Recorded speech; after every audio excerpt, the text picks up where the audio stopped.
من الوصفات اللي عزيزة عليا في رمضان هي البطبوط معمر. اليوم جيت نشارك معكم طريقتي في البطبوط معمر، كيجي زوين والعجينة اولا الخبز كيجي ناجح 100%. هنا غادي نحتاجو واحد زلافة ديال الفينو، دقيق الفينو، وجوج زلايف ديال دقيق الفرص اللي غادي ندير لهم معلقة ديال خميرة الخبز، معلقة د الحليب بودرة، ملح، واحد المعلقة صغيرة ديال سكر سنيدة، وهنا جوج معالق ديال زيت الزيتون. غادي نعجن الكل مزيان سواء بيدي سواء بالعجانه سواء بالروبو. وهنا الماء عينكم ميزانكم، المهم نحصلوا على هاد القوام. العجينه كتجي خفيفه، غادي نخليها ترتاح، يلا تخمر غير شويه وصافي، ما نخليوهاش تخمر بزاف على هاد الشكل. صافي هنايا من بعد ما خمرات ليا غادي ندوز نديرها كويرات، ندهن يديا بالزيت ونديرهم كويرات وندوزهم في الدقيق، والكرات على حساب الحجم ديال ديك البطيبيطات قداش بغيتوهم، واش كبار ولا صغار. غادي نستمر هكا حتى نكور العجينه ديالي كلها، ومن بعد غادي ندوز نطلقها بالدلاك. تقدروا تقرصوها غير بيديكم، ولكن اللي مهم هو تقرصوها رقيقه. هنايا انا درت الدلاك، وانتوما كيف قلت لكم تقدروا ديروها تقرصوها غير بيديكم.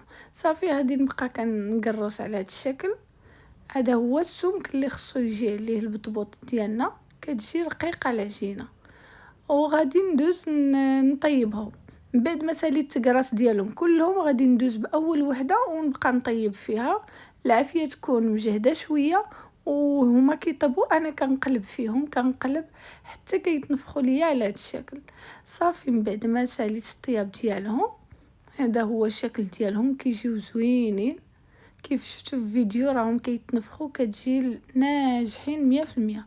هنا غادي نفتحهم من الداخل نوريكم وحده كيفاش كيجيو من الداخل. هذا هو الشكل ديالهم، هانتوما كتشوفوا راهم كيجيو زوينين. من بعد صافي غادي نقسمهم على جوج، انا ما غاديش نعمر الخبزه كلها حيت كبارين شويه، قسمتهم على هذا الشكل. غادي نقسمهم على جوج وغادي نعمرهم بالحشوه. في الحشوه انايا درت الدجاج اللي طيبته مع شويه الملحه، الابزار، الخرقوم وزيت الزيتون، شويه المليحه، صافي. وهنايا غادي ناخذ ديك لاصوص اللي درت ليها باش دهنت، خديت المايونيز والفرماج مثلثات، معسهم وخدمتهم مزيان، هي اللي دهنت بها الخبز. من بعد كندير الدجاج ديالي، وهنا كندير الخس والغارنيتور، تقدروا ديروا اللي بغيتو. هنا درت انا فرماج غابي، تقدروا تزيدوا مطيش، ديروا فرماج شرائح اللي حبيتو. وهذا هو الشكل النهائي ديالهم، راهم كيجيو لذاذ ما تشبعوش منهم. وهنا كيسالي الفيديو ديالي، وحنا نتلاقاو في فيديو اخر ان شاء الله.